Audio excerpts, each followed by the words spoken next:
Aujourd'hui, il y a des nouvelles intéressantes en provenance de la direction de Liman. Ici, les Russes avancent et épuisent rapidement leurs forces, attaquant les Ukrainiens de tous les côtés. Menant une défense active, le 3e corps d'armée ukrainien riposte vigoureusement, refusant aux Russes tout nouveau gain territorial et profitant de leurs positions les plus exposées pour réaliser d'importantes avancées territoriales de leur côté. Les forces russes continuent de pousser vers Torsk de toutes parts, mais les défenseurs ukrainiens des 63e et 60e brigades mécanisées se défendent de manière proactive. Ils empêchent l'ennemi de se consolider ou de s'enterrer à l'intérieur de la localité en ciblant les Russes lors de leur déploiement sur la ligne de front. Dans la forêt voisine de Serebriansky, les troupes russes se sont enfoncées plus profondément sous le couvert naturel pour se rapprocher de Torsk, en gardant un profil aussi bas que possible et en rampant près des positions ukrainiennes la nuit. Cependant, les Russes n'ont pas réussi à rester indétectés toute la journée, et des images géolocalisées montrent un char ukrainien tirant à courte distance sur leur position dans les ruines de la localité. Les infiltrés ont tenté de se mettre à l'abri dans les arbres, mais ils ont été poursuivis par le véhicule blindé et éliminés par une nouvelle série de tirs dévastateurs. Lors d'un autre engagement impliquant des véhicules blindés désormais rarement vus, des opérateurs ukrainiens de drones FPV ont détruit 2 véhicules de combat d'infanterie russe BMP de près de Terny, alors qu'ils tentaient de déployer des groupes d'assaut pour attaquer Torsk par le nord.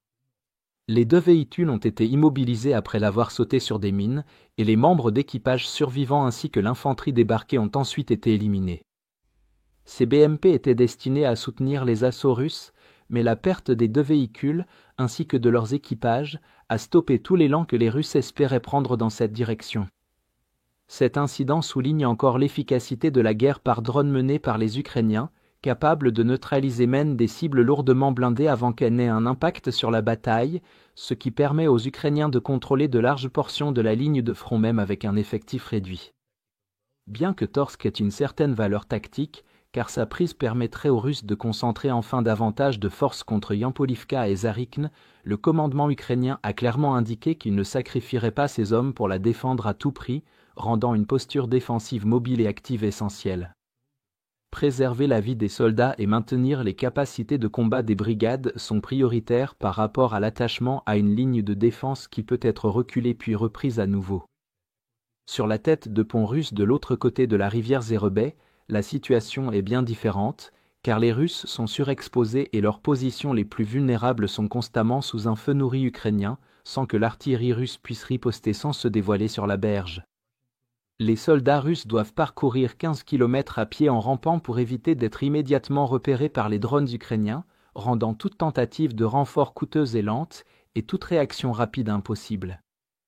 Grâce à cela, les Ukrainiens ont pu mener une contre-attaque et exploiter la faiblesse de l'ennemi. Des combattants ukrainiens de diverses brigades du 3e corps d'armée ont récemment repris Ridkodub, frappant précisément là où les forces russes étaient les plus exposées. Des images géolocalisées en vue subjective montrent des troupes d'assaut ukrainiennes progressant à travers les lisières boisées et les nettoyant des positions ennemies avancées avant d'entrer dans les bâtiments ruraux du village.